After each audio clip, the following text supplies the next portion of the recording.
Section 4 के according जब offeror offer को कम्युनिकेट करता है ऑफरी को, तो हमने यहाँ पढ़ा था कि कम्युनिकेशन ऑफ ऑफर तब कंप्लीट होता है when it comes to the knowledge of the person to whom it is made, जब ये उस व्यक्ति की जानकारी में आ जाए जिसके सामने ये रखा गया है।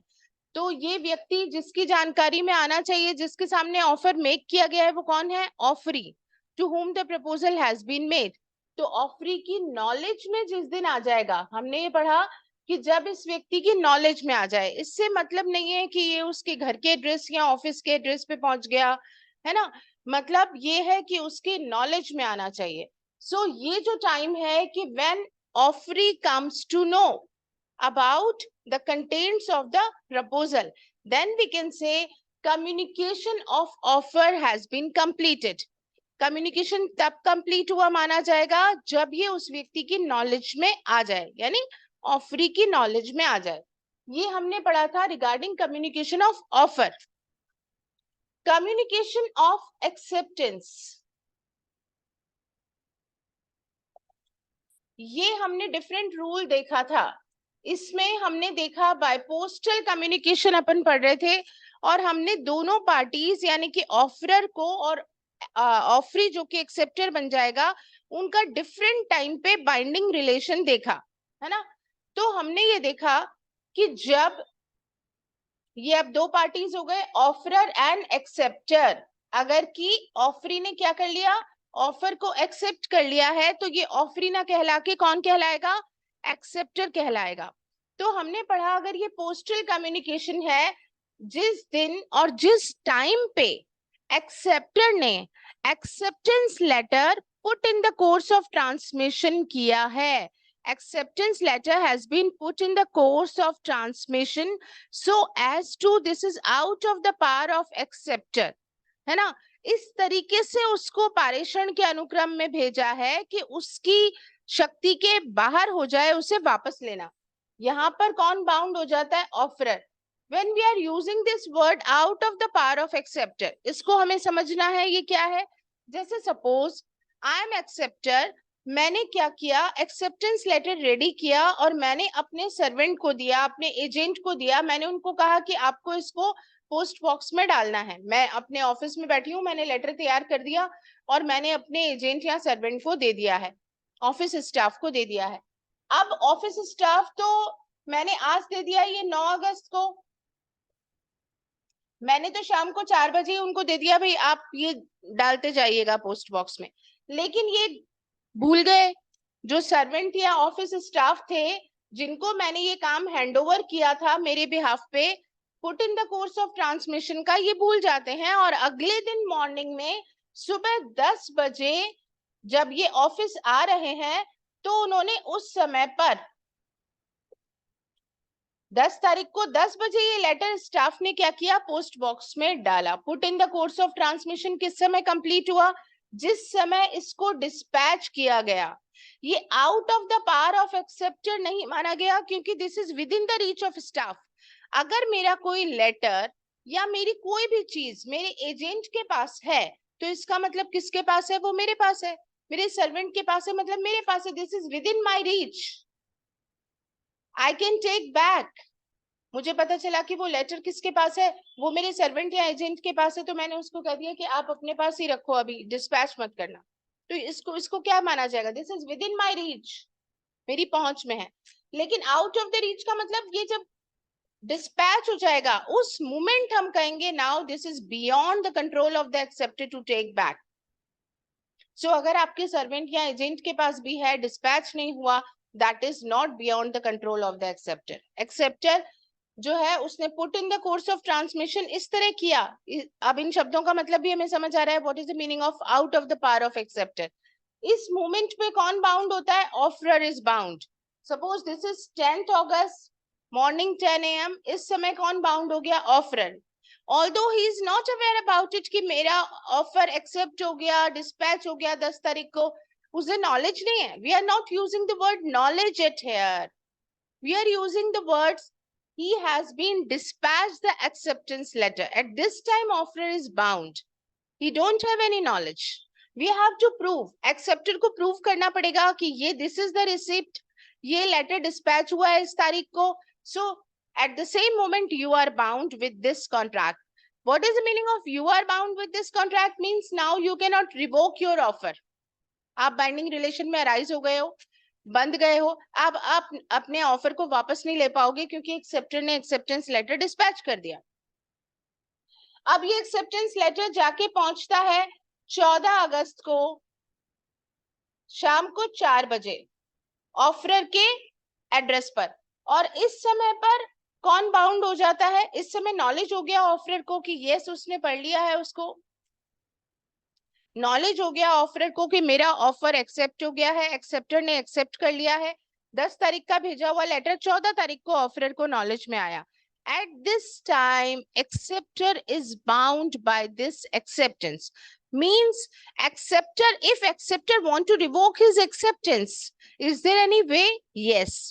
Till this time, जब तक कि ऑफरर की नॉलेज में नहीं आता, एक्सेप्टर के पास ये ऑप्शन है कि वो अपना एक्सेप्टेंस रिवोक कर सकता है. देखिए एक्सेप्टेंस लेटर यहाँ डिस्पैच हो गया था, एक्सेप्टर ने खुद साइन करके डिस्पैच किया है, उसके बावजूद भी हम कह रहे हैं एक्सेप्टर बाउंड अभी नहीं है. कब बाउंड हो रहा है? जब ऑफरर की नॉलेज में आ रहा है. सो ऑफरर अगर अपने ऑफर को रिवोक करना चाहता है, there is a question, if offerer want to revoke his offer he can, yes he can do so. कब कर सकता है? इससे पहले पहले कि वो बाउंड हो जाए. तो वो कब बाउंड हो जाता है? एक्सेप्टर के एक्सेप्टेंस लेटर डिस्पैच करते टाइम वो बाउंड हो जाता है. Before that he can revoke his offer. And क्या एक्सेप्टर अपने एक्सेप्टेंस को रिवोक कर सकता है? Yes he can do so. कब कर सकता है? इससे पहले कि वो एक्सेप्टेंस ऑफरर की नॉलेज में आए, उससे पहले पहले वो उसको वापस ले सकता है. रिवोकेशन का क्या मेथड होता है? रिवोकेशन किस तरीके से किया जाएगा और कब किया जाएगा, है ना? अब अपन को आगे ये पढ़ना है. यहां तक हमने पढ़ लिया था. Is there any doubt? Section 4 का जो बेयर एक्ट का लैंग्वेज था वो भी क्लियर है? Excuse me ma'am, yes Sheela. ये पोस्टल कम्युनिकेशन के थ्रू है मैम. अगर कोई और मोड से कम्युनिकेट करना वो भी हम डिस्कस करेंगे बिल्कुल स्टेप बाय स्टेप. वो मैंने आपको बताया था कि हमें सारी चीजें डिस्कस करनी है, मेल के थ्रू, फैक्स के थ्रू, कैसे इंस्टेंटेनियस ट्रांजैक्शंस में कम्युनिकेशन कंप्लीट होता है. लेकिन वन बाय वन करके अपन चलेंगे स्टेप्स में. तो अब देखिए, आपने देखा था सेक्शन 4.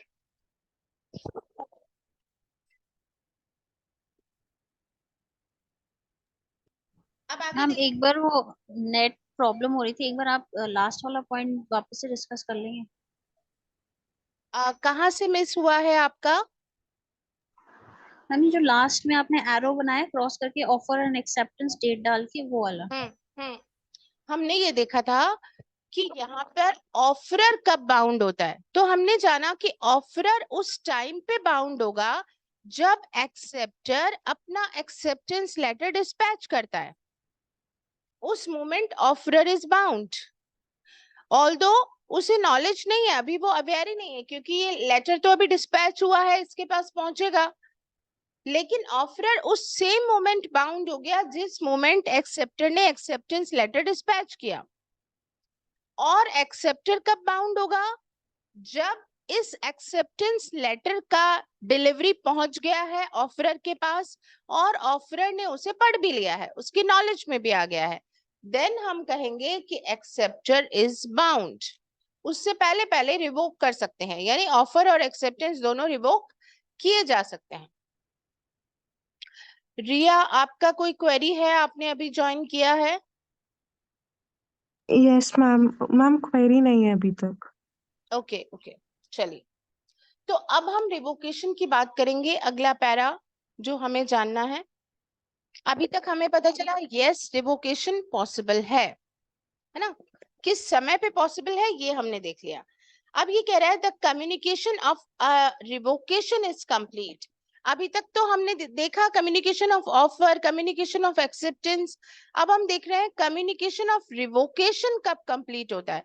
तो पहले तो अभी तक आपको ये चीज क्लियर है, what is the meaning of revocation? Revoke करना मींस वापस लेना, टू टेक बैक. तो ऑफर भी रिवोक किया जा सकता है और एक्सेप्टेंस को भी रिवोक किया जा सकता है ना। अब ये कंप्लीट कब होता है देखते हैं। As against the person who makes it, when it is put into a course of transmission to the person to whom it is made, so as to be out of the power of the person who makes it. अब इसने कहा जो व्यक्ति इसे make करता है उसके खिलाफ कब पूरा होता है। ये कह रहा है, दो बातें बताई इसने, हु मेक्स इट। अब मेक करने वाला कौन होगा यहाँ, ये क्या कहना चाह रहा है, किसके बारे में कहना चाह रहा है।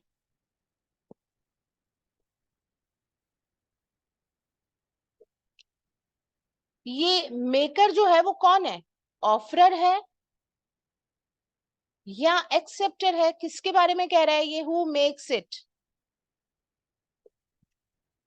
दोनों में से कोई भी हो सकता है। जस्ट नाउ हमने बात की रिवोकेशन कौन मेक कर सकता है, ऑफरर भी रिवोक कर सकता है, एक्सेप्टर भी रिवोक कर सकता है, दोनों में से कोई भी रिवोक कर सकता है।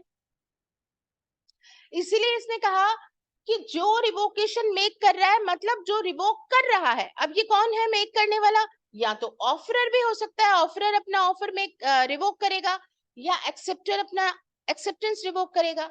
ये कह रहा है, अब एग्जांपल लेते हैं, पहले ऑफरर अपने ऑफर को रिवोक करता है। हु मेक्स इट में किसका एग्जांपल लेते हैं, पहले ऑफरर का। ऑफरर अपने ऑफर को रिवोक करता है, तो ये कह रहा है इसके खिलाफ, इस व्यक्ति ऑफरर के खिलाफ जो रिवोक कर रहा है अपने ऑफर को, इसके अगेंस्ट रिवोकेशन कब कंप्लीट होता है। क्वेश्चन समझ आ रहा है। ऑफरर के against, who makes it, who want to revoke his offer, इसके अगेंस्ट रिवोकेशन कब कंप्लीट होता है। अब इसका सिंपल लैंग्वेज में हम ये कहें कि what is the meaning of this sentence, इसका मतलब ये हुआ कि ये खुद अपने रिवोकेशन से कब बाउंड हो जाता है। अगेंस्ट का मतलब ये हुआ इसके खिलाफ। तो ऑफरर अगर रिवोक कर रहा है तो ये अपनी रिवोकेशन से कब बाउंड हो जाएगा, व्हेन ही मेक्स इट, जब इसे मेक करना है। और ये क्या कर रहा है, क्योंकि पोस्टल कम्युनिकेशन पढ़ रहे हो आप। अब यहाँ इसने रिवोकेशन लेटर क्या किया है, put in the course of transmission, by post ये रिवोक कर रहा है। तो जिस समय इसने रिवोकेशन मेक किया, इस रिवोकेशन से ये बाउंड हो गया। अब सपोज ये तारीख है, इसने ऑफर रखा सपोज 6 अगस्त को, ठीक है, और यहाँ इस ऑफर का एक्सेप्टेंस कौन सी डेट को हुआ है, इसका एक्सेप्टेंस कौन सी तारीख को हुआ, ये 10 तारीख को हुआ है। अब ये अपने इसके पास कब पहुंचा है, ये 14 को पहुंचा है, इसको तो अभी नॉलेज ही नहीं है। अब सपोज ये कब ये रिवोक कर रहा है, 11 तारीख को, 11 तारीख को सुबह 9 बजे।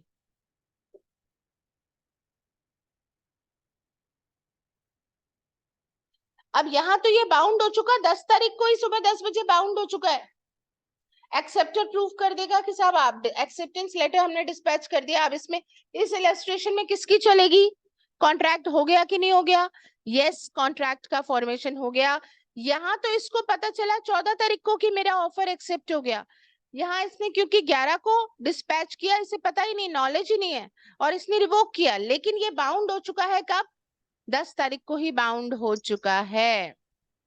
तो हम पढ़ रहे हैं कि जो व्यक्ति ऑफरर अगर अपने ऑफर को रिवोक करना चाहता है तो उस मोमेंट बाउंड होता है जब ये उसे डिस्पैच करता है, इस तरह डिस्पैच करता है कि वो उसकी आउट ऑफ द पार हो जाए, जैसे पिछला सेंटेंस आपने पढ़ा। और किसको डिस्पैच करने के लिए भेजेगा, ऑब्वियसली सेकंड पार्टी को, एक्सेप्टर को भेज रहा है ये कि भाई मैं अपना ऑफर वापस ले रहा हूं। तो ये खुद तो इस समय बाउंड हो गया। अब दूसरी बात क्या कह रहा है रिवोकेशन की, ये कह रहा है as against the person to whom it is made, और जिसको रिवोकेशन का हम सूचना दे रहे हैं, जिसको हम कह रहे हैं कि हम अपने ऑफर को रिवोक कर रहे हैं, when it comes to his knowledge, ये उस रिवोकेशन से कब बाउंड होगा, जब इसकी नॉलेज में आ जाए। रिवोकेशन से ये एक्सेप्टर कब बाउंड होगा, जब इसकी नॉलेज में आए। 11 तारीख का भेजा हुआ लेटर यहाँ पे कब पहुंचा है, 15 अगस्त को पहुंचा है, 15 की छुट्टी होगी, 16 को पहुंचा है। 16 को क्या पहुंचा? रिवोकेशन का लेटर पहुंचा और इसकी सपोज सेम डे पे नॉलेज में भी आ गया। किसकी नॉलेज में आ गया? एक्सेप्टर। क्या एक्सेप्टेंस इस रिवोकेशन से बाउंड है? नो, क्योंकि पहले ये एक्सेप्टेंस लेटर डिस्पैच कर चुका था, इसकी नॉलेज में आना चाहिए। मतलब ये रूल अभी क्या चल रहे हैं, रिवोकेशन का रूल क्या चल रहा है? पहले तो क्रॉस चल रहा था, अभी सेम चल रहा है, स्क्वायर कह लो, जो भी आप बनाना चाहें एरो में याद करने के लिए।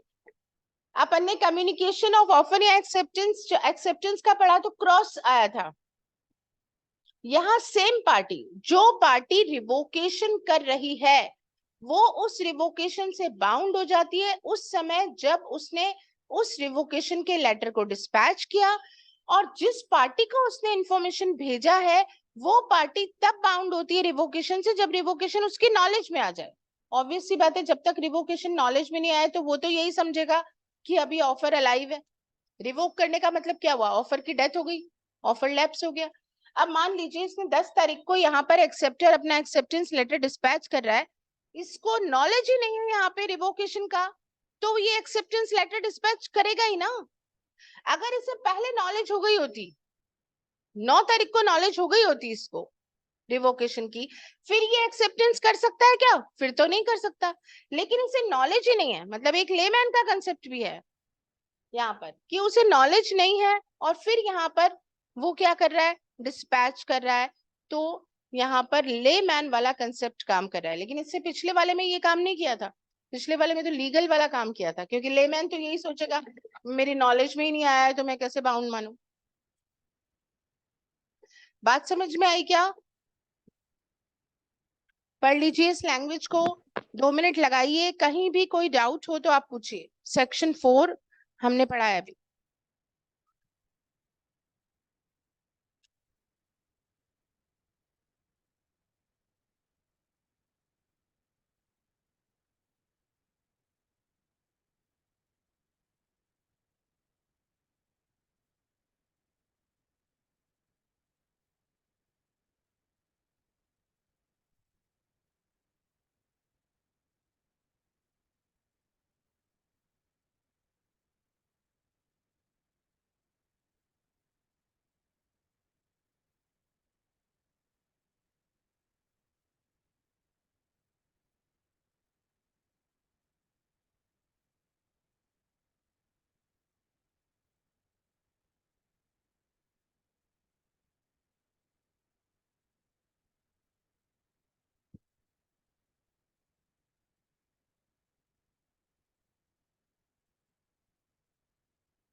क्लियर है सबको? Any query?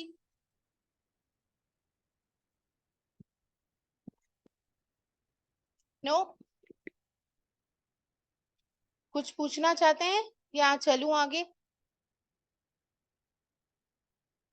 3 बातें बताई हैं, स्टेप बाय स्टेप पढ़ो।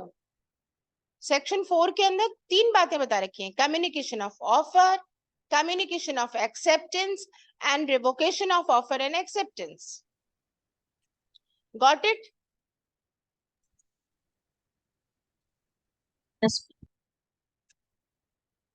रिया, शीला, कोई क्वेरी है आपकी? नो मैम, क्लियर है। Supriya?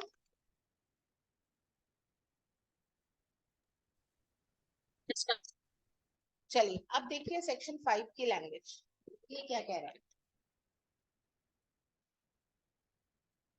Revocation of proposal and acceptance. Revocation of proposal and acceptance के बारे में ये हमें क्या बता रहा है? A proposal may be revoked at any time.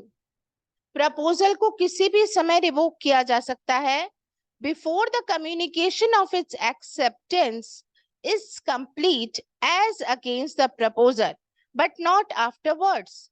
इससे पहले पहले कि एक्सेप्टेंस का कम्युनिकेशन जो है वो प्रपोजल के अगेंस्ट हो, उससे पहले पहले रिवोकेशन किया जा सकता है, उसके बाद नहीं, नॉट आफ्टरवर्ड्स। इस इलस्ट्रेशन को देखिए बोर्ड पर।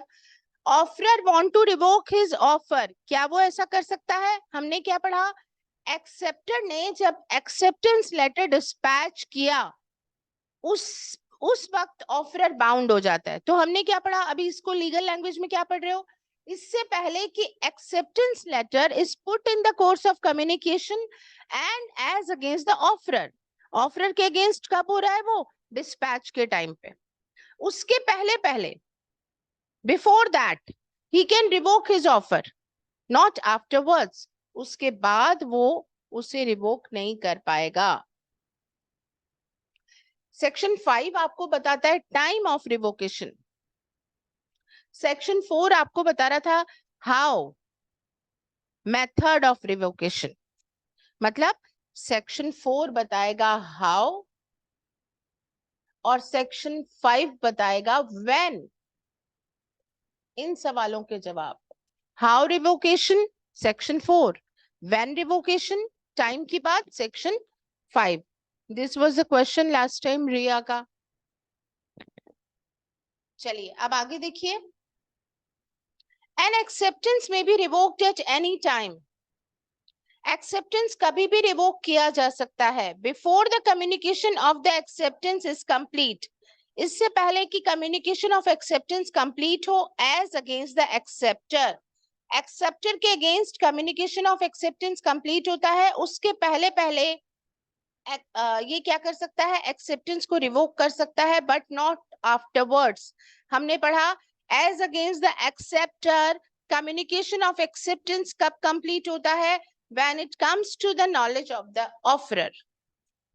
ऑफरर की नॉलेज में आ जाएगा, उसके बाद एक्सेप्टर अपने एक्सेप्टेंस को रिवोक नहीं कर पाएगा।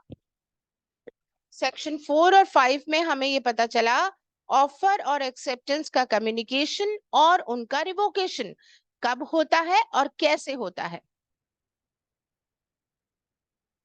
तो इसलिए रिवोकेशन पे कोई क्वेश्चन आएगा तो आपको 4, 5 दोनों को मेंशन करना है। 3 को भी करेंगे अगर हमारे पास ये क्वेश्चन लेंदी आ रहा है, 6 मार्क्स का आ रहा है।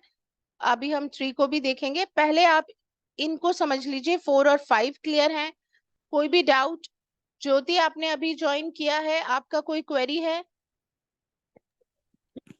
हाँ मैम, समझा दीजिए फिर से एक बार। पहला पॉइंट बताऊं मैं आपको या सारा ही रिपीट करूं?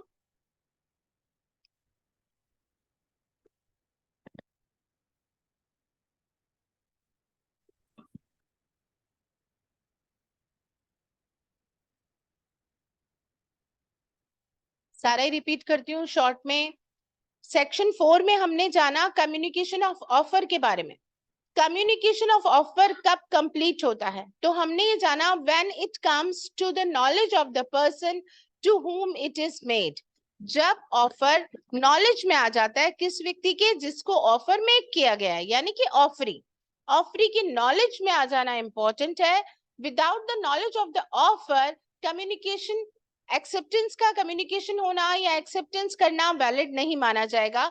जैसे कि हमने पढ़ा था लालमन शुक्ला वर्सेस गौरी दत्त का मामला। देन हमने सेक्शन 4 में ही पढ़ा कम्युनिकेशन ऑफ एक्सेप्टेंस। यहां हमने दो बातें पढ़ी, as against the offerer, offerer के अगेंस्ट कम्युनिकेशन ऑफ एक्सेप्टेंस। तो ऑफरर के अगेंस्ट कम्युनिकेशन ऑफ एक्सेप्टेंस कब कंप्लीट होता है? कम्युनिकेशन ऑफ एक्सेप्टेंस मींस हमने आपको एक्सेप्टेंस बता दिया। अब मैं तो यहां से बोल रही हूँ, आपको सुनाई दे रहा है या नहीं दे रहा? वाली बात है ना। मैं तो लेक्चर डिलीवर कर रही हूँ, मे बी कि due to some network issue या व्हाटएवर आपको सुनाई नहीं दिया। अब मैंने तो कहा मैंने तो एक्सेप्टेंस किया था, है ना। तो अभी तो ये जो मेथड है ये अपना ऑनलाइन इंस्टेंटेनियस मेथड में आएगा, लेकिन यहाँ जो अभी रूल देख रहे हैं कौन से हैं? ये है पोस्टल कम्युनिकेशन। तो पोस्टल कम्युनिकेशन में क्या होता है? ऑफरर तब बाउंड माना जाता है जब एक्सेप्टर अपना एक्सेप्टेंस लेटर डिस्पैच करता है। उस समय पे ऑफरर उस एक्सेप्टेंस से बाउंड माना जाता है। बाउंड का मतलब अब वो कॉन्ट्रैक्ट में बंध गया, अब वो डिनाई नहीं कर सकता। एक्सेप्टर तब बाउंड होता है जबकि ऑफरर की नॉलेज में आ जाता है एक्सेप्टेंस। ये था कम्युनिकेशन ऑफ एक्सेप्टेंस जो आपने सेक्शन 4 में पढ़ा। सेक्शन 5 में पढ़ा आपने रिवोकेशन के बारे में, जिसमें हमें स्पेशली टाइम की बात बताई गई है कि किस टाइम पर हम इसको रिवोक कर पाएंगे, ऑफर को या एक्सेप्टेंस को। तो ऑफर को हम रिवोक कर पाएंगे इससे पहले पहले कि ऑफरर बाउंड हो जाए, यानी कि डिस्पैच होने से पहले, और एक्सेप्टेंस को हम रिवोक कर पाएंगे इससे पहले पहले कि एक्सेप्टेड बाउंड हो जाए। एक्सेप्टेड कब बाउंड होगा? जब ऑफरर की नॉलेज में आ जाएगा। तो ये थे सेक्शन 4 और 5। क्लियर? अब जी देखिए मैम। सेक्शन 3 निकालिए। सेक्शन 3 क्या कह रहा है? Communication, acceptance and revocation of offer. Offer और एक्सेप्टेंस का कम्युनिकेशन कैसे होना है और रिवोकेशन कैसे होना है, ये कह रहा है। The communication of proposals, the acceptance of proposal and the revocation of proposal and acceptance respectively are deemed to be made by any act or omission of the party proposing, accepting or revoking, by which he intends to communicate such proposal, acceptance or revocation, or which has the effect of communicating it. अब इसमें जो underline करने की बात है उसे underline करें, ये है बाय एनी एक्ट और ओमिशन। एक तो ये बात अंडरलाइन कीजिए, दूसरा है ही इंटेंड्स टू कम्युनिकेट।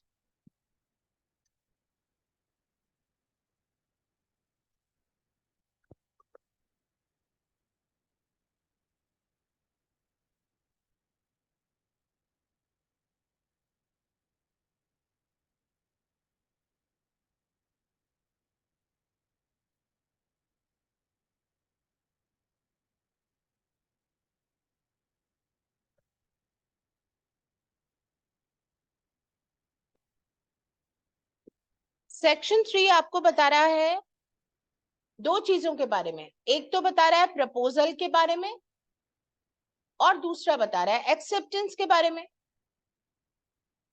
और इनके बारे में क्या बता रहा है? इन दोनों के बारे में बता रहा है कि इसका कम्युनिकेशन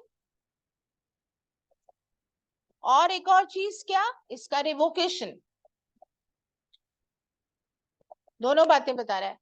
प्रपोजल का भी कम्युनिकेशन रिवोकेशन बता रहा है, एक्सेप्टेंस का भी कम्युनिकेशन और रिवोकेशन बता रहा है। ये बता रहा है किस तरीके से होगा, क्या मेथड होगा। तो इसने कहा ये काम अगर हमें करना है तो ये या तो कैसे होगा, किसी एक्ट के थ्रू हो सकता है या ओमिशन के थ्रू भी हो सकता है। मतलब हम कोई काम करके या हम कोई काम ना करके, जो हमें करना था और हमने नहीं किया, ओमिट किया, है ना।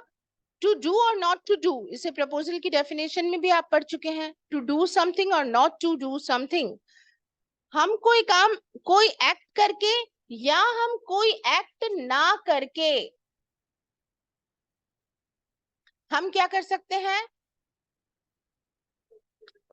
प्रपोजल और एक्सेप्टेंस को कम्युनिकेट भी कर सकते हैं, रिवोक भी कर सकते हैं। मेथड होते हैं ये। जैसे आपने पढ़ा है इम्प्लाइड एक्सेप्टेंस, एक्सप्रेस एक्सेप्टेंस कैसे होती है। आपने मुझे कहा कि क्या आप थोड़ी देर के लिए मुझे अपनी गाड़ी की चाबी देंगे, तो मैंने आपको एक्सप्रेसली कहा यस आप ले जाइए 2 आवर्स के लिए, व्हाटएवर द टाइम, और अदरवाइज यहाँ मैंने कुछ नहीं कहा और मैंने आपको चाबी दे दी। This was implied. आपने मुझे कहा मुझे आप गाड़ी की चाबी देंगे और मैंने उठा के वो अपने सिस्टर को या अपने ब्रदर को दे दी आपके ही सामने, या आपने मुझसे मांगी थी बुक और मैंने सुप्रिया को ना दे के मैंने शीला को दे दी, तो ऑटोमेटिकली मैंने क्या किया, ओमिशन कर दिया। मेरे को नहीं करना, एक पर्टिकुलर पर्सन को मैंने क्या किया, नहीं दी वो चीज, दूसरे को दे दी मैंने ना। लेट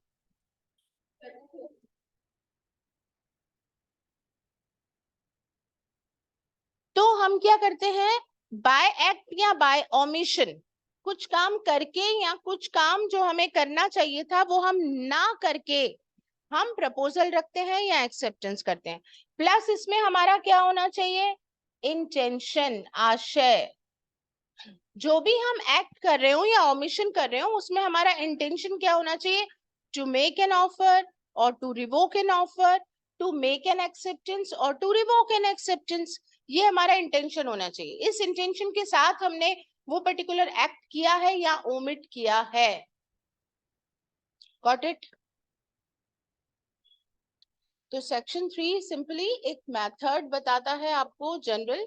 तो 3, 4, 5 दीज आर द 3 सेक्शंस जिनसे मिलके अपना कम्युनिकेशन और रिवोकेशन का टॉपिक बनता है। कोई क्वेरी?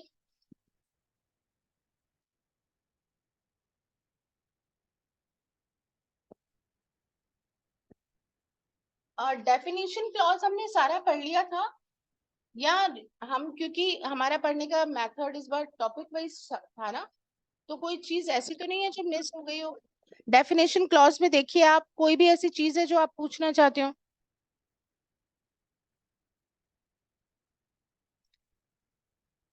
टू ए देखिए, 2A क्या बता रहा है? प्रपोजल। क्लियर है? 2B एक्सेप्टेंस पढ़ा है ये अपन ने। प्रपोजल को जब एक्सेप्ट कर लिया जाए, प्रपोजल का डेफिनेशन तो डिटेल में पढ़ा ही है आपने, क्योंकि हमने चैप्टर स्टार्ट कर लिया था प्रपोजल, इसलिए हम आगे चले आए थे। डेफिनेशन क्लॉज को हमने दूसरे तरीके से पढ़ा है। कुछ चीजें इसमें मिस आउट है, जैसे अभी इसमें रेसिप्रोकल प्रॉमिस मैंने आपको नहीं बताया है। बाकी सब चीजें मेरे ख्याल है डिस्कस हो गई हैं। Proposal, acceptance, promisor, promisee, consideration, है ना, और agreement, contract, voidable contract, void contract, इन सब टर्म्स को हमने देखा है।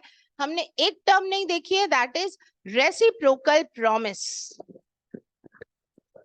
2F देखिए, इसको मैं यहाँ ब्रीफ में ही कोट करूंगी, क्योंकि हमारा इससे रिलेटेड बहुत सारे सेक्शन आप आगे भी पढ़ेंगे रेसिप्रोकल प्रॉमिस से, लेकिन डेफिनेशन क्लॉज में अभी ब्रीफ में चलना है, क्योंकि कंसीडरेशन का टॉपिक जो है वो इसको डिटेल में कवर करेगा। आपने कंसीडरेशन के बारे में जब जाना सेक्शन 2D, तो उसमें मैंने आपको क्या बताया था? कंसीडरेशन क्या हो सकता है? To do something, not to do something, और एनी प्रॉमिस। कंसीडरेशन क्या क्या हो सकता है, जिसको मैंने आपको सेक्शन 2D में जो टर्म बताई थी, वो क्या बताई थी? क्विड प्रो क्यो, याद है? क्विड प्रो क्यो, लेटिन वर्ड, लेटिन टर्म, जिसका मतलब क्या होता है? कंसीडरेशन। जिसका मतलब क्या होता है? समथिंग इन रिटर्न समथिंग, कुछ के बदले कुछ। मतलब आप बुक खरीद रहे हो, you are paying for that. आपने कोई प्रोडक्ट मार्केट से खरीदा, whether it is a movable property और immovable property you are going to purchase, दोनों तरफा क्या हो रहा है? बायर और सेलर को एक्सचेंज में एक व्यक्ति को क्या मिल रहा है? मूवेबल या इमूवेबल प्रॉपर्टी मिल रही है, और उसके बदले वो प्राइस पे कर रहा है। हम कोई गुड्स ले रहे हैं या हम कोई सर्विसेज ले रहे हैं, है ना, तो उसमें हमें क्या हो रहा है? दोनों तरफा कुछ ना कुछ आदान प्रदान है, एक्सचेंज कर रहे हैं। समथिंग इन रिटर्न समथिंग, कुछ के बदले कुछ, this is called the consideration. मतलब कंसीडरेशन मस्ट बी देयर, जो कि होना चाहिए in the eyes of law evaluation. In the eyes of law, we can evaluate that consideration. That can be only consideration, है ना, और कुछ नहीं हो सकता। To do, abstain from doing something मतलब not to do, or any promise। ये हमने पढ़ा था अभी तक। ब्रीफ आउटलाइन जो हमने कंसिडरेशन की पढ़ी है, उसमें हमने ये जाना है, कुछ काम करना कंसिडरेशन हो सकता है, किसी मूवी में काम करना, सिंगिंग करना, कोई सर्विस देना। Not to do something, not to file a case, any promise। आपने किसी को टाइपिस्ट का जॉब दिया है, तो वो अभी आपने उसको अपॉइंट किया है, वो तो पूरा महीना आपको काम करके देने का प्रॉमिस दे रहा है, सारा काम एक साथ थोड़ी करके दे रहा है। आप भी उसे क्या दे रहे हो? अभी सैलरी देने का प्रॉमिस कर रहे हो at the end of the month. आप एडवांस थोड़ी दे रहे हो सैलरी। आप दोनों की तरफ से ही क्या एक्सचेंज हो रहा है?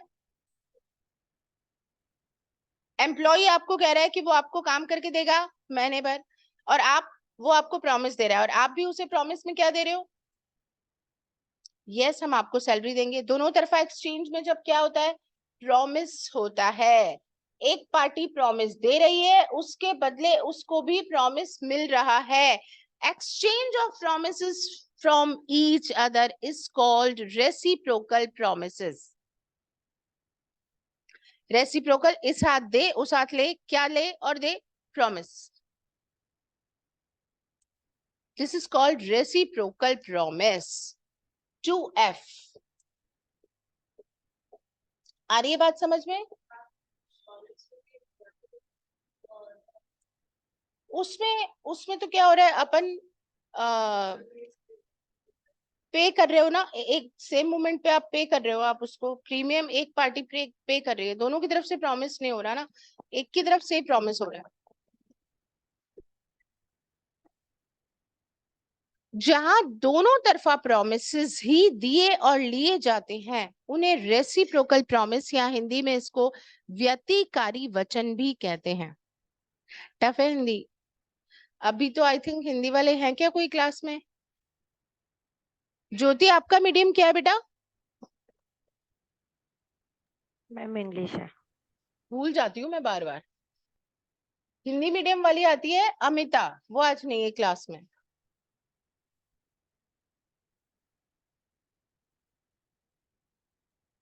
तो हमने पढ़ा डेफिनेशन क्लॉज, उसके साथ हमने देखा सेक्शन 4, 5 और सेक्शन 3 भी देखा। अब आगे चलते हैं अपन प्रपोजल के चैप्टर में ही कुछ और चीजें जो आपको बताने की हैं। सेक्शन 6 देखिए, 8 और 9 तो पढ़ लिया था आपने। सेक्शन 6 देखिए, रिवोकेशन हाउ मेड, रिवोकेशन किया कैसे जाता है। अभी तक आपने रिवोकेशन का मीनिंग समझ लिया, 4 और 5, 3 भी देखा आपने। अब ये कह रहा है प्रपोजल का रिवोकेशन के बारे में कि प्रपोजल रिवोक माना जाएगा कौन सी सर्कमस्टांसेस में। ये कह रहा है by the communication of notice of revocation by the proposer to the other party. Offer revoke कैसे किया जाता है, क्या क्या मेथड्स हैं? तो सेक्शन 6 आपको ये बता रहा है, सबसे पहले तो हम क्या करेंगे, नोटिस दे देंगे। सिंपल मेथड, नोटिस दे दो दूसरे पार्टी को कि हम क्या कर रहे हैं, अपने ऑफर को रिवोक कर रहे हैं। मैंने आज आपके सामने ऑफर रखा था, अब मैं आपको नोटिस दे रही हूँ कि मैं अपने ऑफर को क्या कर रही हूँ, वापस ले रही हूँ। तो नोटिस देना पड़ेगा हमें।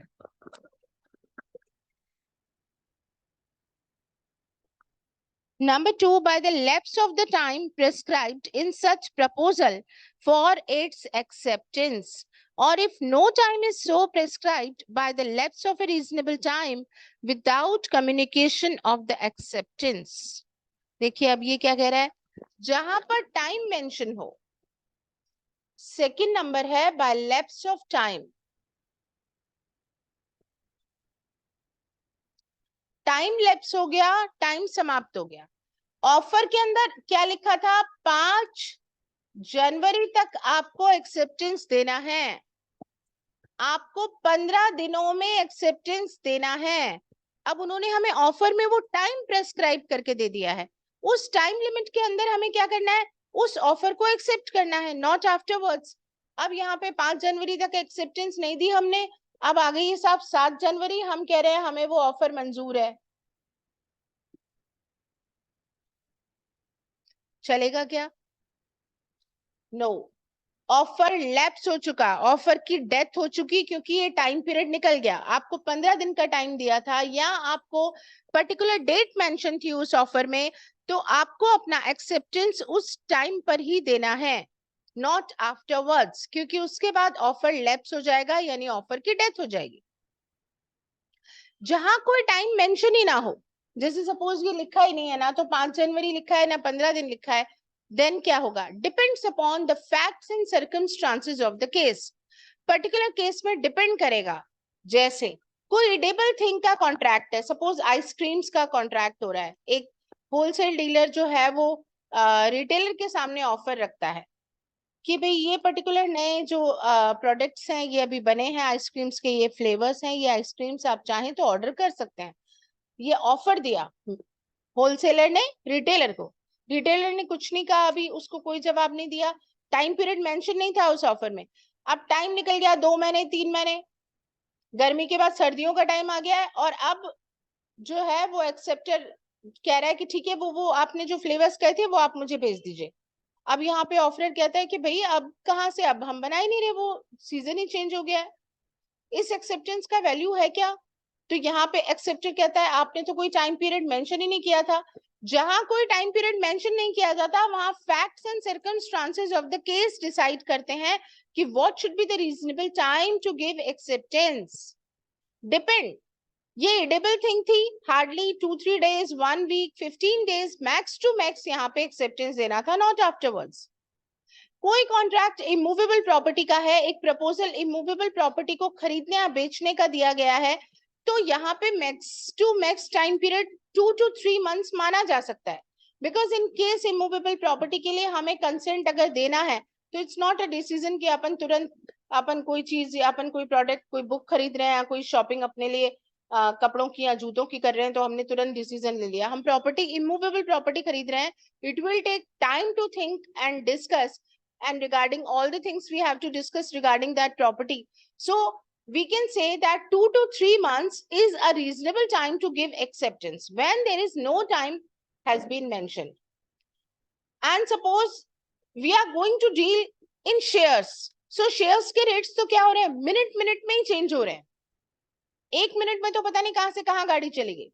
मेरे पास कुछ शेयर थे, ब्रोकर ने मुझे फोन किया, मैडम अभी बहुत अच्छा प्राइस आपको मिल सकता है, आपके जो शेयर्स है मैं बेच दूं। मैंने कहा थोड़ी देर में बताती हूँ। एज यूजुअल मैं भूल गई अपनी बात, सुबह से शाम, अगले दिन 2 दिन मैं अपनी क्लासेस और टेस्ट पेपर इन सब में बिजी थी। 2-4 दिन बाद जब मैं फ्री हुई मैंने कहा ओ वो आप कह रहे थे ना कि शेयर्स बेचने हैं, मैडम किस दुनिया में हो आप, वो तो चेंज हो गए उसी मोमेंट, अभी तो बहुत प्राइस बिलो चल रहा है, अब कुछ नहीं हो सकता। वहां पे क्या था, तुरंत देनी थी एक्सेप्टेंस, बिकॉज अदरवाइज उस एक्सेप्टेंस का कोई वैल्यू नहीं रहा, क्योंकि वो मामला ही अलग था, शेयर्स का मामला था। We have to take the decision quickly. So where time has not been mentioned to give acceptance, then depends on the facts and circumstances of the case that what should be the time limit, reasonable time limit to give acceptance in that particular case.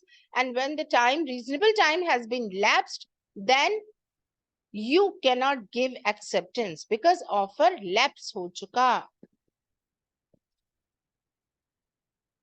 Then number 3, by the failure of the acceptor to fulfill a condition precedent to acceptance. Third point revocation का क्या बता रहे हैं, failure to fulfil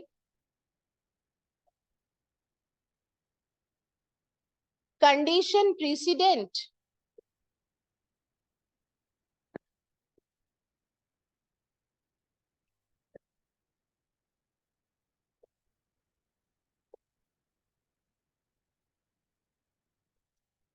offer के साथ जो precedent पूर्ववर्ती कोई शर्त दी गई है, मतलब ऑफर के साथ ही ऑफर ने कोई कंडीशन आपको बताई थी कि ये फुलफिल करनी है, वो कंडीशन फुलफिल करने में एक्सेप्टर फेलियर हो गया। ऑफरर ने कहा था कि अगर आप इंटरेस्टेड हैं मेरी प्रॉपर्टी परचेज करने में और आप इस डील को 1 करोड़ का जो ये प्रॉपर्टी है, आप अगर इसमें एंटर होना चाहते हैं तो आप अपनी एक्सेप्टेंस के साथ मुझे 5 लाख रुपीस एडवांस के रूप में या उसी का एक पार्ट के रूप में आप मुझे भेज दीजिए। उसने क्या कहा था ऑफर में, आपको एक्सेप्टेंस कैसे देना है, केवल सिंपली यस कहने से काम नहीं चलेगा, आपको उसके साथ मुझे क्या करना है, 5 लाख रुपीस देने हैं। This was the condition precedent mentioned in that offer, and acceptor failure हो गया उस precedent condition जो ऑफर में पहले ही बताई गई है उस कंडीशन को पूरा करने में फेल हो गया, मतलब उसने एडवांस पैसा नहीं दिया, 5 लाख रुपए उसने नहीं दिए, उसने कहा यस मुझे आपका ये ऑफर मंजूर है, उसकी एक्सेप्टेंस कैसी है, इनकम्प्लीट। तो ये ऑफर कैसा हो गया, लैप्स हो गया, समाप्त हो गया। Next point is by the death or insanity of the proposer. If the fact of his death or insanity comes to the knowledge of the acceptor before acceptance, offeror की अगर डेथ हो जाती है, ऑफरर की death हो चुकी है और इस बारे में नॉलेज हो गई है एक्सेप्टेंस के पहले,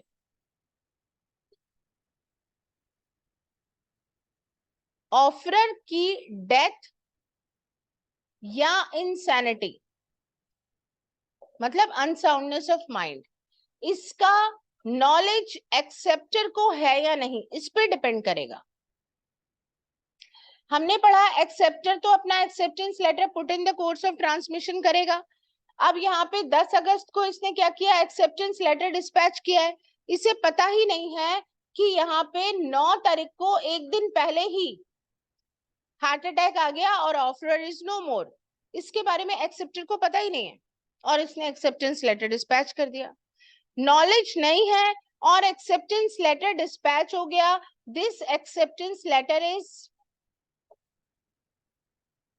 वैलिड बिकॉज इसे नॉलेज नहीं था, डेथ का नॉलेज नहीं था। इसे अगर डेथ का नॉलेज होता तो ये एक्सेप्टेंस दे ही नहीं सकता था, लेकिन डेथ का नॉलेज नहीं था, इसने एक्सेप्टेंस दे दिया है और इसे बाद में पता चला कि अब अरे भाई उस व्यक्ति की तो डेथ हो गई, अब ये एक्सेप्टेंस लेटर वैलिड है। इसका मतलब क्या हुआ, ये तो व्यक्ति है नहीं, लेकिन अगर ये कॉन्ट्रैक्ट ऐसा है जिसे कि इसके लीगल हेयर्स पूरा कर सकते हैं, तो लीगल हेयर्स इस कॉन्ट्रैक्ट को पूरा करने के लिए बाउंड है, बिकॉज ये एक्सेप्टेंस कैसा है, वैलिड।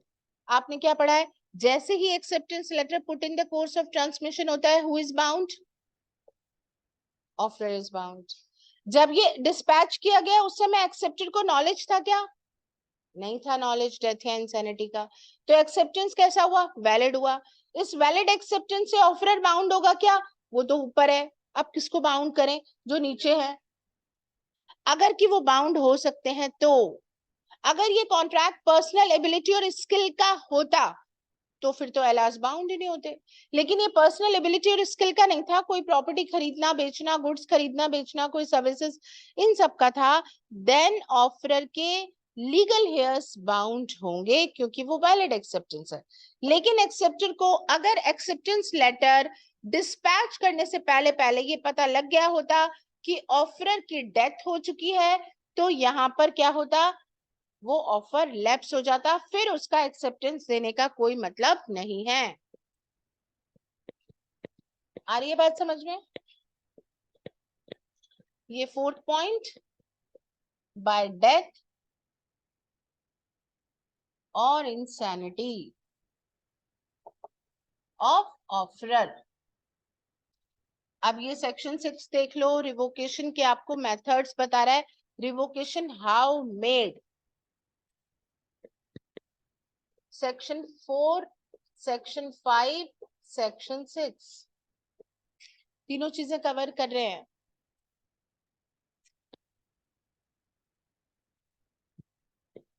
कब किया जाएगा, कैसे किया जाएगा, है ना, मेथड भी बता रहे हैं यहाँ। तो सेक्शन 6 क्लियर हो रहा है, कोई डाउट? चलिए सेक्शन 7 पे चलते हैं।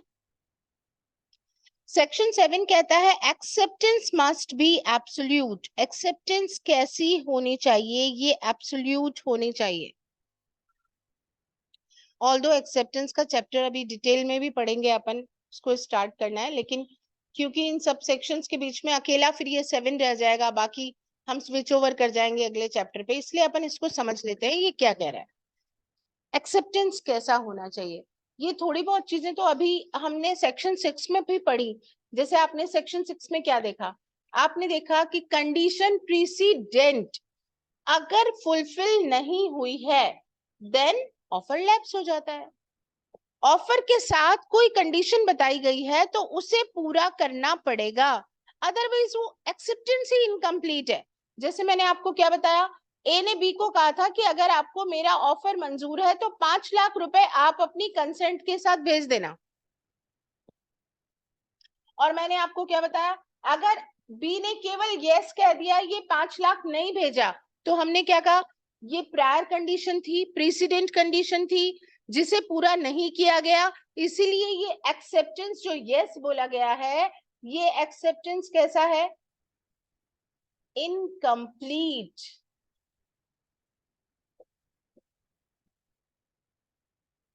आ रही है बात समझ में? ये इनकम्प्लीट है क्योंकि आपको तो दोनों बातें कही थी ना।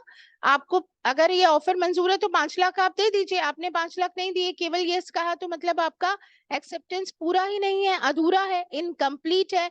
तो incomplete acceptance is not a valid acceptance. जैसे अभी आपने ऑफर की बहुत सारी बातें पढ़ी थी, वैसे ही अब एक्सेप्टेंस की बात है। तो एक्सेप्टेंस की बात क्या आ रही है कि वैलिड एक्सेप्टेंस नहीं मानी जाएगी। अब देखिए इसको पढ़िए सेक्शन 7 को। Acceptance must be absolute. Acceptance कैसा होना चाहिए? एब्सोल्यूट, यानी कंप्लीट होना चाहिए। In order to convert a proposal into a promise, proposal को प्रॉमिस में कन्वर्ट करने के लिए, प्रॉमिस कैसे बनता है? प्रपोजल से हम प्रॉमिस तक कैसे आते हैं? पढ़ा है ना हमने, क्या पढ़ा है बताओ? ये प्रपोजल है, इसको कहां तक पहुंचना है? प्रॉमिस तक। कैसे पहुंचेगा? क्या जोड़े हैं इसमें? एक्सेप्टेंस। मैथ्स की तरह चल रहा है ये। यहाँ इसने फिल इन द ब्लैंक करा है। ये कह रहा है कि जब प्रपोजल को आप प्रॉमिस में कन्वर्ट करना चाहते हो तो आपको क्या करना पड़ेगा? इस एक्सेप्टेंस को वैलिड बनाना पड़ेगा। तो वो वैलिड कैसे बनेगी? ये ऐसे बनेगी, number 1, the acceptance must be absolute and unqualified. ये कह रहा है ये एक्सेप्टेंस कैसी होनी चाहिए? ये एक्सेप्टेंस वैलिड होनी चाहिए, मतलब एब्सोल्यूट होनी चाहिए, मतलब कंप्लीट होनी चाहिए, इनकम्प्लीट नहीं होनी चाहिए। जैसे हमने यहाँ पढ़ा, ये इनकम्प्लीट था, 5 लाख रुपीस नहीं दिया गया, दैट वाज इनकम्प्लीट। तो एब्सोल्यूट मींस कंप्लीट होनी चाहिए। एंड अनक्वालिफाइड मतलब विदाउट एनी कंडीशन, उसमें आप कोई शर्त नहीं डाल दोगे एक्सेप्टेंस के टाइम पे। जैसे इसने ए ने एक ऑफर दिया था, यहाँ पे सपोज 1 करोड़ का इसने ऑफर दिया, यहाँ पे कहता है ये, और यहाँ पे इसने कहा कि भाई 1 करोड़ नहीं, मैं आपको 80 लाख देने के लिए तैयार हूं इस प्रॉपर्टी के। ये क्या कर दिया इसने? ये क्या कर दिया इसने? पढ़ा है आपने? Counter offer. मेन ऑफर की टर्म्स एंड कंडीशंस में जब कोई चेंज किया जाता है वो काउंटर ऑफर कहलाता है। ये एक्सेप्टेंस कैसे हुआ? ये कह रहा है यस मिस्टर ए, मैं खरीदने के लिए तैयार हूं आपकी property, but I am ready to purchase in this price, not according to you, means you are going to change in the main offer. So this is not acceptance, this is what? This is counter offer, or we can say this is conditional acceptance. आपसे पूछा जाए what is conditional acceptance? Same ही है ना, counter offer and conditional acceptance same बात हो गई ना, समझ रहे हैं आप? बस क्वेश्चन पूछने का तरीका अलग है।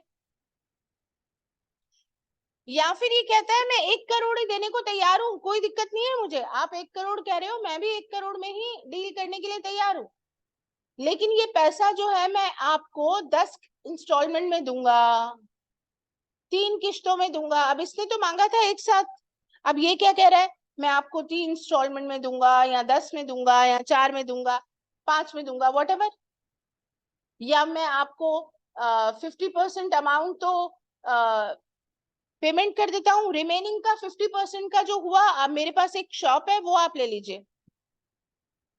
इस तरह हम 1 करोड़ पूरा कर लेते हैं। मतलब वो कुछ भी करके घुमा फिरा के वो क्या कह रहा है, जो ए कह रहा है वो नहीं मानूंगा, उसमें कुछ चेंज करूंगा, यही कर रहा है।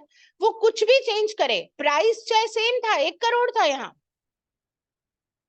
प्राइस 1 करोड़ ही है, उसने कह दिया मैं किश्तों में दूंगा, again this is counter offer. वहां मत घूम जाना कि प्राइस तो 1 करोड़ ही है तो काउंटर ऑफर कैसे हुआ। काउंटर ऑफर तब हो गया कोई भी प्रकार का वो चेंज कर दे मेन ऑफर में, एक्सेप्टर को अथॉरिटी नहीं है, एक्सेप्टर उसे एज इट इज एक्सेप्ट करेगा जैसा ऑफर में कहा गया है, then it is a valid acceptance.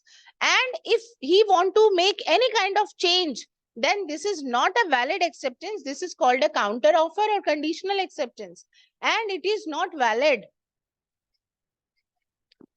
Then this is offer, then this is offer from his side. Counter offer means offer from his side, then acceptance का right किसके पास चला गया? ए के पास। फिर तो एक्सेप्टेंस कौन देगा? ये पार्टी देगा। अगर ये रेडी हो जाता है तो डील हो जाएगा।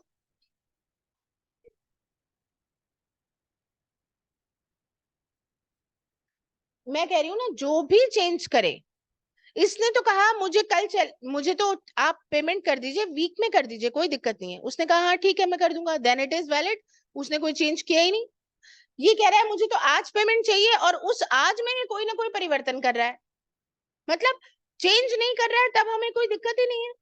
लेकिन ये कोई भी चेंज करेगा तो दिक्कत आएगी, ये काउंटर ऑफर कहलाएगा। मतलब ऑफर में कोई भी प्रकार का चेंज अगर एक्सेप्टर करता है तो वो एक्सेप्टेंस वैलिड एक्सेप्टेंस नहीं कहलाएगी, वो काउंटर ऑफर कहलाएगा, या वो कंडीशनल एक्सेप्टेंस कहलाएगी।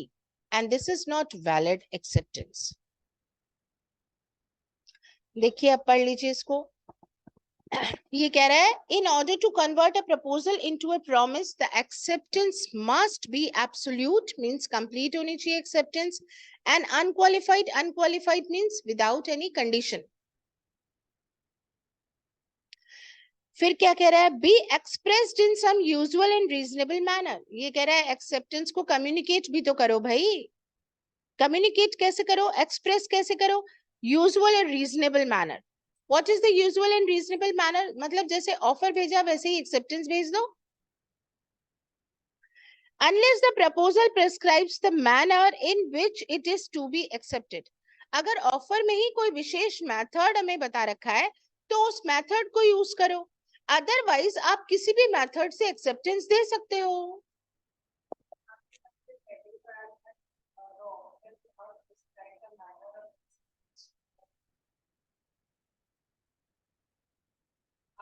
What he can't prescribe, he cannot bound to reply, only this was there। बाकी तो वो कर ही सकता है। वो कह सकता है कि आपको कैसे देनी है, कब देनी है एक्सेप्टेंस, कहाँ देनी है, वो सब मेंशन कर सकता है। लेकिन वो what he can't do, he cannot bound to reply। एक ही बात थी जो मना थी, बाकी तो वो कर ही सकता है। वो कह सकता है आपको पर्सनली प्रेजेंट होना है अगर आपको एक्सेप्टेंस देना है, फोन पे एक्सेप्टेंस नहीं मानूंगा मैं, मुझे तो रिटन में एक्सेप्टेंस चाहिए, कैमरा बंद करके बैठते हैं हम नहीं सुनेंगे, कह सकता है एक्सेप्टर। क्वेरी करनी है या क्लास में पढ़ना है तो कैमरा ऑन करके बैठना पड़ेगा, कह सकते हैं,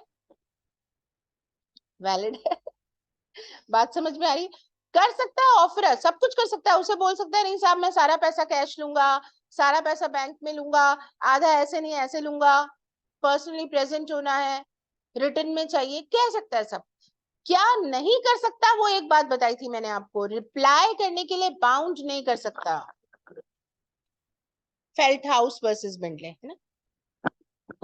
सो ये कह रहा है कि एक्सेप्टेंस को आपको एक्सप्रेस भी करना पड़ेगा।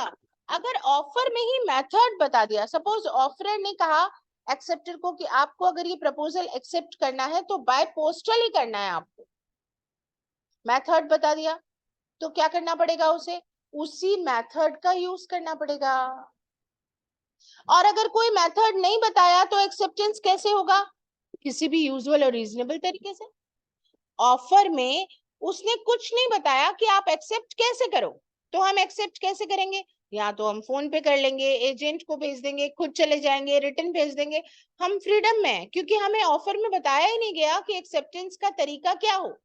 लेकिन एक्सेप्टेंस का तरीका अगर बताया गया है, मेथड अगर ऑफर में बताया गया है, तो एक्सेप्टर क्या करेगा? उसी मेथड को एक्सेप्ट करेगा। लेकिन अगर एक्सेप्टर ने उस मेथड का यूज नहीं किया, other than prescribed mode use किया, देन क्या होगा? क्या वो एक्सेप्टेंस वैलिड एक्सेप्टेंस नहीं होगी? जैसे ऑफरर ने कहा था कि आपको मुझे बाय पोस्ट ही एक्सेप्टेंस देना है। इस ऑफर में क्या था? मेंशन था स्पेशली, ये ऑफर भी बाय पोस्ट था, और इसने उसमें लिखा भी हुआ था कि एक्सेप्टेंस आपको कैसे देनी है? मुझे बाय पोस्ट देनी है। मतलब इसने क्या किया? मेथड प्रेस्क्राइब कर दिया। फिर भी बी ने उठा के इसको कॉल कर दिया, सर वो आपका प्रपोजल अभी अभी मिला मुझे और मुझे वो मंजूर है। आप बताइए पैसे कैसे ट्रांसफर करने हैं, रिटन कॉन्ट्रैक्ट करना है, क्या करना है? मेरी तरफ से यस है इस कॉन्ट्रैक्ट का। अभी इसने क्या कहा था, इसने क्या कर लिया, other than method, other than prescribed method, जो मेथड प्रेस्क्राइब था उससे अदर देन किया, मतलब उसने क्या कर दिया, कॉल कर दिया, फोन का यूज कर लिया। अब अदर देन मेथड जब यूज किया जाता है तो offeror can make an objection, offeror वहां पे ऑब्जेक्शन मेक कर सकता है कि भैया मैंने आपको कहा था ना, उस ऑफर में ही लिखा हुआ है कि एक्सेप्टेंस आपको कैसे देनी है, रिटन देनी है, बाय पोस्ट देनी है। आप मुझे फोन कर रहे हैं उसका कोई सेंस नहीं है, आप तो मुझे क्या करिए, रिटन ही भेजिए, बाय पोस्ट ही भेजिए। आ रही है बात समझ में? He can make objection because he has mentioned already the particular method of acceptance. But if offerer is not making objection, no objection from his side, वो फोन पे चुपचाप सुन रहा है, कहा था उसने कि बाय पोस्ट भेजना, बी कॉल कर रहा है और ए चुपचाप सुन रहा है, उसको रिप्लाई नहीं कर रहा, रिवर्ट नहीं कर रहा, उसको ऑब्जेक्शन मेक नहीं कर रहा। ऑब्जेक्शन मेक न करने का मतलब क्या माना जाएगा कि ए ने अदर देन प्रेस्क्राइब्ड मोड का कंसेंट दे दिया। Silence is equivalent to speech, इसलिए कहते हैं ना जहां बोलना जरूरी है वहां बोलना चाहिए, अपन साइलेंट रहते हैं। तो अगर नहीं बोला तो उसका मतलब क्या मानेंगे, आपको ऑब्जेक्शन करने का राइट था, आपने नहीं किया, आप चुप रहे, मतलब अब वो जो फोन पे एक्सेप्टेंस था वैलिड एक्सेप्टेंस हो गया, वैलिड कॉन्ट्रैक्ट का फॉर्मेशन हो गया। अब आप इसकी लैंग्वेज पढ़िए, सेक्शन 7 क्या लिखी है।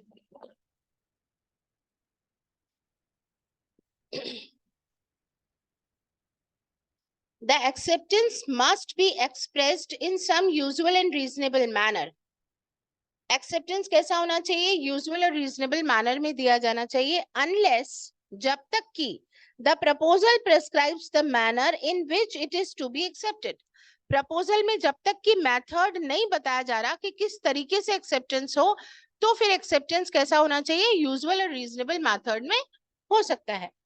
If the proposal prescribes a manner in which it is to be accepted, अगर प्रपोजल में बताया गया है कि किस मेथड से एक्सेप्टेंस देना है, and the acceptance is not made in such manner, और एक्सेप्टेंस उस मैनर में नहीं दी गई, पोस्टल कहा था नहीं दी गई, पोस्टल फोन कर दिया गया, the proposer may within a reasonable time after the acceptance is communicated to him, तो प्रपोजर क्या कर सकता है, रीजनेबल टाइम में जब उसके पास अदर देन मेथड से एक्सेप्टेंस दी गई है, कम्युनिकेट की गई है, मतलब उसे फोन कर दिया गया था, इंसिस्ट, वो इंसिस्ट कर सकता है, दबाव डाल सकता है, कंपेल कर सकता है, that his proposal shall be accepted in the prescribed manner, वो इंसिस्ट कर सकता है, कंपेल कर सकता है एक्सेप्टर को कि उसी तरीके से एक्सेप्टेंस दो जैसे मैंने आपको बताया है,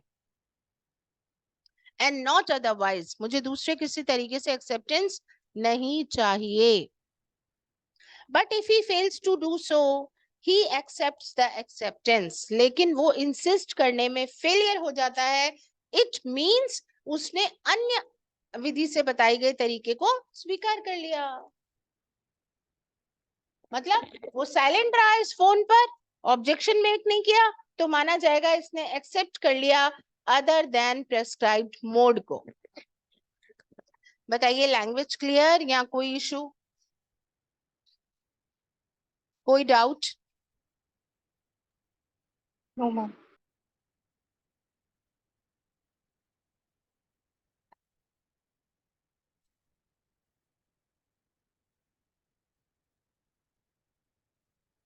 तो जब हम सेक्शन 2B पढ़ते हैं एक्सेप्टेंस का, उसके साथ कौन सा सेक्शन जुड़ के चला आता है, सेक्शन 2B पढ़ा आपने तो उसके साथ कौन सा सेक्शन भी जुड़ गया, 7।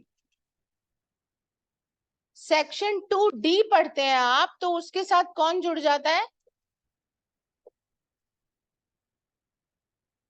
2D कंसीडरेशन को डिफाइन करता है, और कंसीडरेशन के बिना भी कॉन्ट्रैक्ट हो जाता है, उसके एक्सेप्शनल कंडीशन सेक्शन 25 में बताई गई हैं। आप प्रपोजल के रिवोकेशन और कम्युनिकेशन के बारे में पढ़ते हैं तो आपको कौन सा सेक्शन पता लगे? 3, 4, 5, 6। कॉन्ट्रैक्ट की थ्योरीज क्या है उसके बारे में आपको कौन सा सेक्शन पता लगता है? 9। जनरल ऑफर में एक्सेप्टेंस कैसे दी जाती है कौन सा सेक्शन है? सेक्शन 8।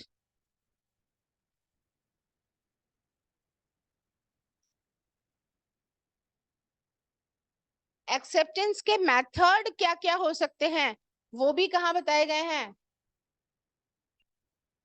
यहां भी जोड़ सकते हैं एक्सेप्टेंस के चैप्टर। एक्सेप्टेंस का तरीका बताया ना, एक्सेप्टेंस किस तरीके से होता है? By performance of conditions. और कैसे होता है? To accept the consideration. ये दो बातें सेक्शन 8 में बताई गई। सेक्शन 9 भी जोड़ सकते हो, इम्प्लाइड एक्सेप्टेंस एंड एक्सप्रेस, ये एक्सेप्टेंस के सेक्शंस हैं।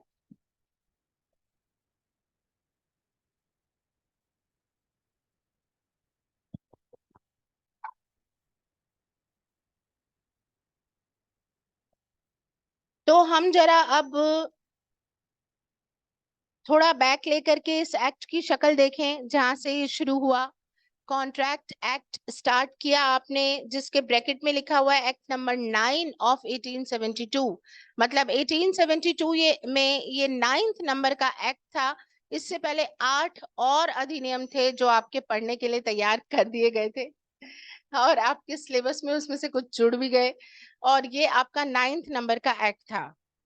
25 अप्रैल 1872 को असेंट मिला था गवर्नर का, और इसका एनफोर्समेंट हुआ था 1 सितंबर 1872। इसका प्रियम्बल आपने पढ़ा जिसमें पता चला कि ये एग्जॉस्टिव लॉ नहीं है, ये केवल कुछ कॉन्ट्रैक्ट की चीजों को डिफाइन और अमेंड करता है और कुछ स्पेसिफिक कॉन्ट्रैक्ट बताता है। प्रिलिमिनरी पार्ट में आपने पढ़ा है सेक्शन नंबर 1 और 2। सेक्शन नंबर 1 में आपने पढ़ा इस एक्ट का नाम क्या है? Indian contract act 1872। इसके एक्सटेंट के बारे में और कमेंसमेंट के बारे में यहाँ बताया गया। कमेंसमेंट है 1 सितंबर 1872। एक्सटेंट इसका होल ऑफ इंडिया, एक्सेप्ट वाली बात हट गई है। अब जम्मू और कश्मीर पर भी आपका ये कॉन्ट्रैक्ट एक्ट एप्लीकेबल है 2019 के चेंज के बाद। सेविंग क्लॉज यहाँ क्या बता रहा है? Nothing herein contained shall affect the provisions of any statute, act or regulation not hereby expressly repealed। यहाँ लिखी गई कोई भी बात इफेक्ट नहीं डालेगी। किस पर प्रभाव नहीं डालेगी? किसी भी अधिनियम, स्टैट्यूट, कोई संविधि, एक्ट, रेगुलेशन जिसे कि हमने रिपील नहीं किया, उन पे इफेक्ट नहीं पड़ेगा। नॉर एनी यूजेस और कस्टम और trade, nor any incident of any contract not inconsistent with the provisions of this act. इन्होंने कहा कोई भी रूढ़ी, प्रथा, कस्टम जो चला आ रहा है जिसने कि इस एक्ट से इनकंसिस्टेंट कोई बात नहीं कही, इस एक्ट में जो बातें कही गई हैं उसी प्रकार की वो रूढ़ी या प्रथा या कस्टम चल रहा था या कोई और कानून भी चल रहा है जिसे हमने रिपील नहीं किया, तो उस पे ये एक्ट के आने के बाद इफेक्ट नहीं पड़ेगा, है ना।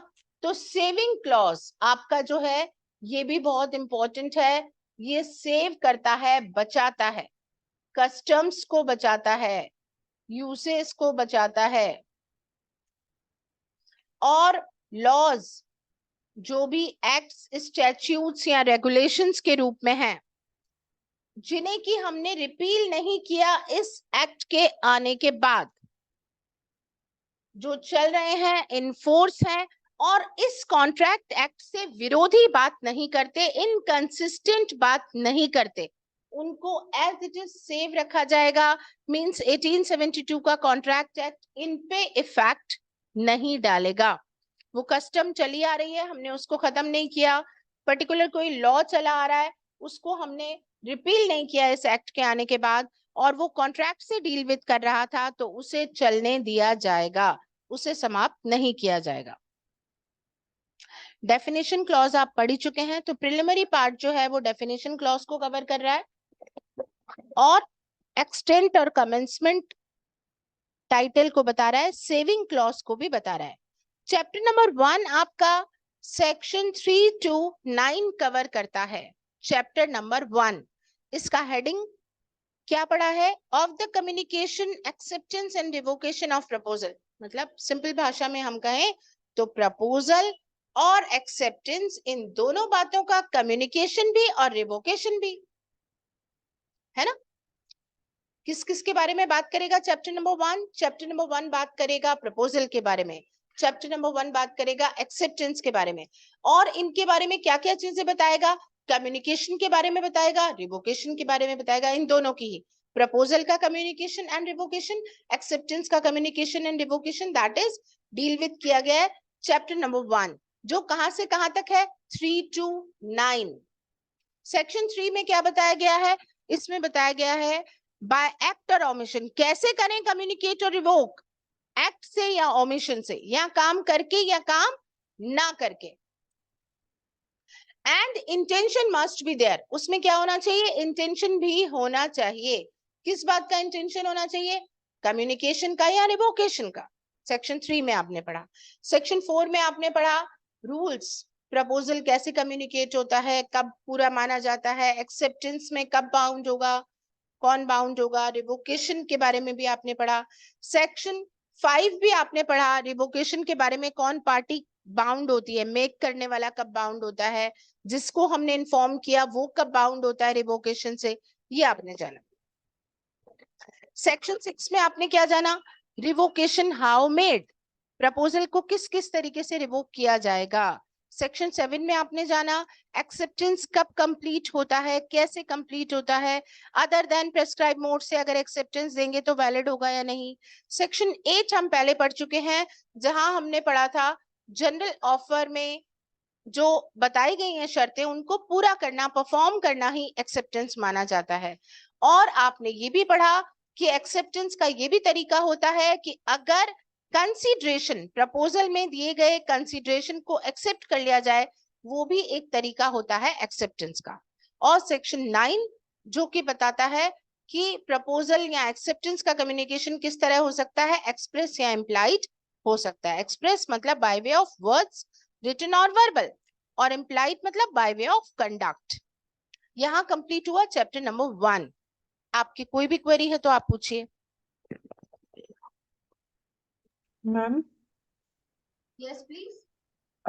मैम आपने सेक्शन 7 में बताया था कि अगर एक्सप्रेस्ड मैनर में हम नहीं करते हैं एक्सेप्टेंस तो वो काउंटर ऑफर हो जाता है, तो हाँ जी। डज दैट मीन कि वो रिवोक हो रहा है प्रपोजल? हाँ, प्रपोजल तो रिवोक हो गया ना, खत्म हो गया, ऑफर ही खत्म हो गया। मतलब अगर मैंने उसमें कोई चेंज किया, आपने मुझे ऑफर रखा 50,000 का, मैंने उसमें चेंज किया, पहले 40,000 किया, तो वो 40,000 वाली बात मैंने जैसे ही करी तो मैंने मेक किया काउंटर ऑफर या कंडीशनल एक्सेप्टेंस। अब वो प्रीवियस ऑफर लैप्स हो गया। तभी तो आपको याद है मैंने काउंटर ऑफर पढ़ाते समय बताया था कि जब दोबारा वो एक्सेप्ट करना चाहता है प्रीवियस ऑफर को, है ना, बार्गेनिंग करने की कोशिश की उसने, 50,000 की चीज 40,000 में लेने की, but that was not done, उसका एक्सेप्टेंस नहीं हुआ, तो वो पार्टी क्या है, 50,000 ही देने को राजी है, प्रीवियस अमाउंट। लेकिन हमने क्या पढ़ा, वो पहले वाला ऑफर लैप्स हो जाएगा। मैंने आपको एक लाइन भी लिखाई थी, क्या लिखाई थी? Counter offer terminates the main offer. Counter offer आते ही क्या होता है, मेन ऑफर समाप्त हो जाता है, तो उसका एक्सेप्टेंस देने का कोई मतलब ही नहीं हुआ। क्लियर हुआ क्या रिया आपको? Yes ma'am. अच्छा, और कोई क्वेरी है तो बताइए।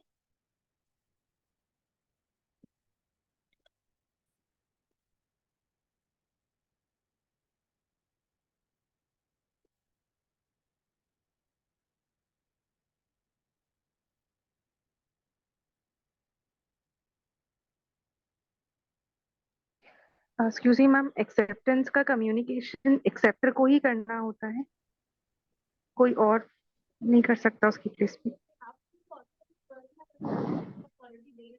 Ma'am your voice is not Audible.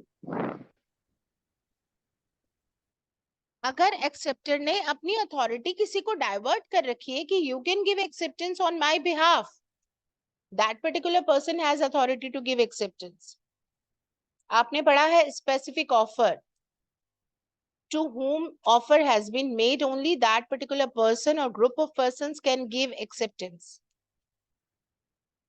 If it is a general offer, then anybody can give.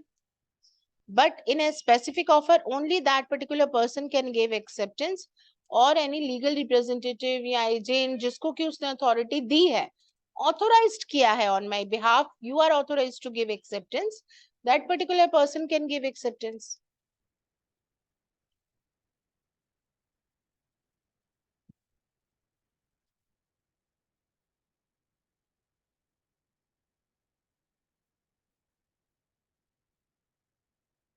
तो चैप्टर 1 अच्छी तरीके से समझ आ गया, मैं ये पक्का समझूं? तो इसके साथ साथ ही इस सैटरडे के पेपर के लिए भी तैयारी हो रही है आपकी। जितने भी सेक्शंस हो जाएंगे उन सेक्शंस का पेपर आएगा।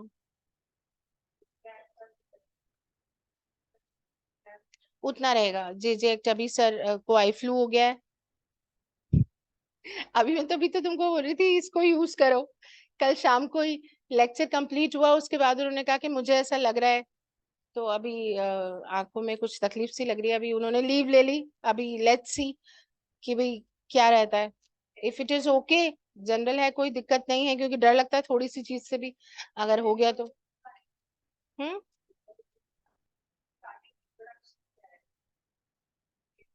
वो मैं सर को बोलूंगी, भेज देंगे ग्रुप में। जे एक्ट का पेपर होगा, कितना होगा, होगा भी कि नहीं होगा, ये तो सर ही बता पाएंगे। कॉन्ट्रैक्ट जितना हम पढ़ लेंगे। आज क्या है, फ्राइडे, सॉरी अभी वेनेसडे है ना, अभी तो 2 दिन बाकी है। तो जितना भी हम लोग फ्राइडे तक कवर करेंगे वो सैटरडे को आएगा। वो आ ही सकती है, प्रीवियस चीजें तो आ ही सकती हैं। वो तो रिकॉल हमेशा ही ध्यान रखना, मेरी क्लास में आपको प्रीवियस कोई भी क्वेश्चन ऐसा ऐसा मत सोच लेना अब हम आगे चल दिए हैं, अब 10 to 30 होने वाला है, पिछला वाला कुछ भी आ जाएगा। पढ़ने का तरीका भी यही याद रखना है। मैंने भी जो अपने सीनियर टीचर्स से सीखा है अपने वो यही चीज सीखी है कि आप, ये दीवार है, नीचे वाली जो लेयर है, हम आगे जाके उसको भूल नहीं सकते, हमें रीकैप करना ही होता है। आप अगर ये आदत डाल लेंगे तो आपके लिए बहुत अच्छा रहेगा। हर दिन आप प्रीवियस जितना भी पढ़ चुके हो उसको रिकॉल करो। आपको लगेगा कि ये तो वेस्टेज ऑफ टाइम हो रहा है, इससे तो बेटर है मैं 2 नए सेक्शन और तैयार कर लेती, रीकैप में मुझे फिर 15 मिनट लग रहे हैं, तो आपको थोड़ा सा परेशानी लगेगी।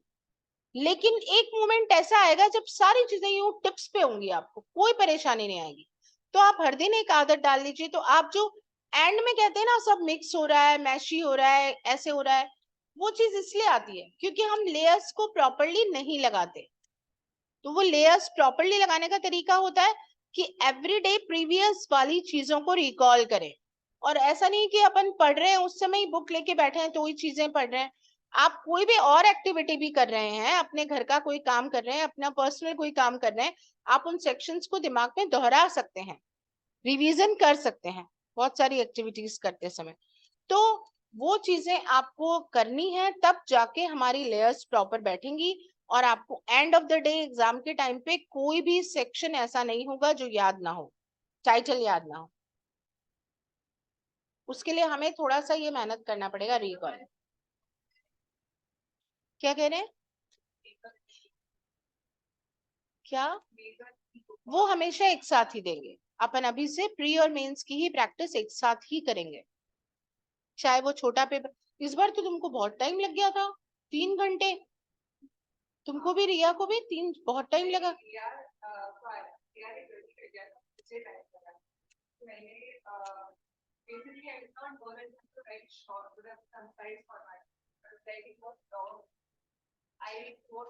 अब मैं आज अगर वो आपकी कॉपीज चेक कर लेती तो आज वाले टाइम में जे की क्लास नहीं है जैसे, तो मैं डिस्कस कर लेती। कल कर पाऊंगी मैं, कल भी, कल जो हमारी क्लास ओवर होगी। हाँ हाँ, जे तो अब मंडे को होगा।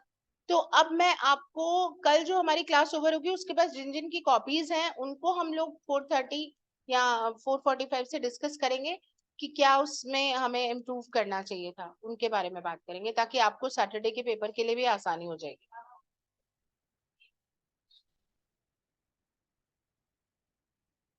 हाँ हाँ मैं दे दूंगी आपको। हाँ वो कुछ बच्चों को ऑनलाइन भेजा था ना मैंने, तो इसलिए। ठीक है भेजती हूँ मैं आप। प्री के तो बहुत थोड़े से क्वेश्चन दिए थे, क्वेश्चन बैंक तो है और, लेकिन कर लेना वो बाद में। हम क्योंकि ये हमें लग रहा था लेंदी हो रहा है पेपर, सब्जेक्टिव काफी चीजें थी उसमें।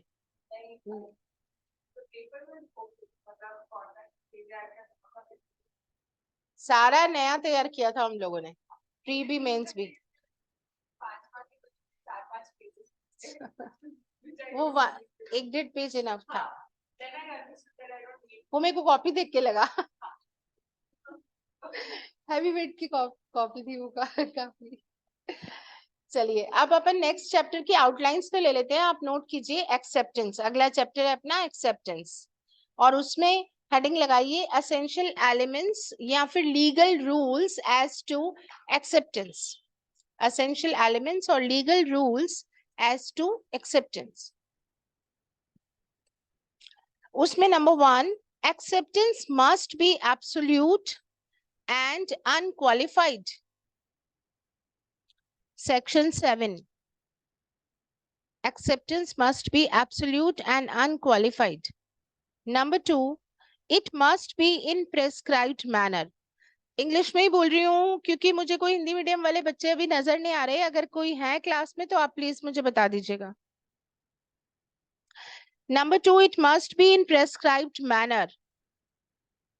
Section 7.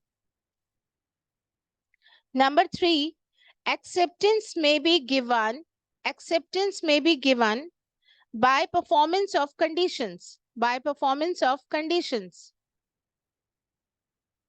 Section 8. Next, it may be given by acceptance of consideration. Section 8. Next, it may be express or implied. It may be given by acceptance of consideration. Section 8. Next is it may be express or implied.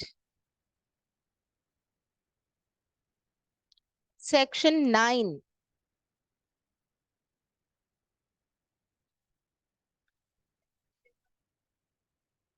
Section implied. It may be express or implied. Section 9. Next is it must be given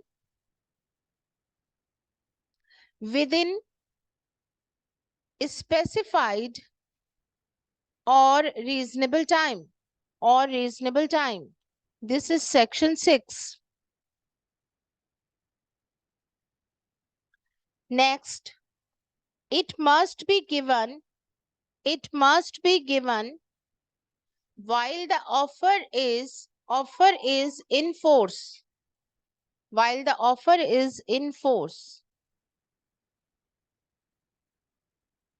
Next, it must be given by the person to whom offer is made. It must be given by the person to whom offer is made. Next, acceptance must be communicated. Section 4. Next, acceptance must be from competent person.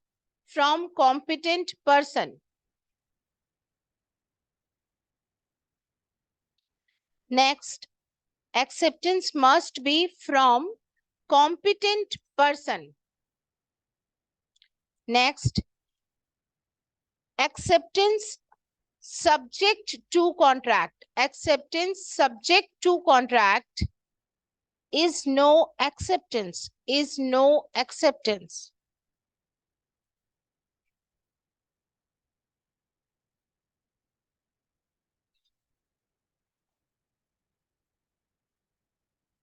सब बताऊंगी आपको एक एक करके सारी चीज। नहीं, यहाँ कॉम्पिटेंसी से मतलब कैपेसिटी टू कॉन्ट्रैक्ट नहीं है, यहाँ ऑथोराइज्ड है। यहाँ नेक्स्ट है rejected offer. Rejected offer cannot be accepted. Cannot be accepted. Next, counter offer. Counter offer does not constitute acceptance. Does not constitute acceptance. Next, cross offers. Cross offers cannot be construed as acceptance. As acceptance. Next, silence generally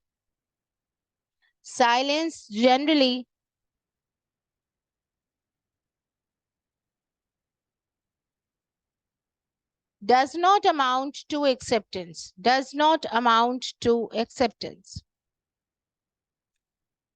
Next, acceptance of offer. Acceptance of offer means acceptance of all the terms. Acceptance of all the terms of offer. All the terms of offer.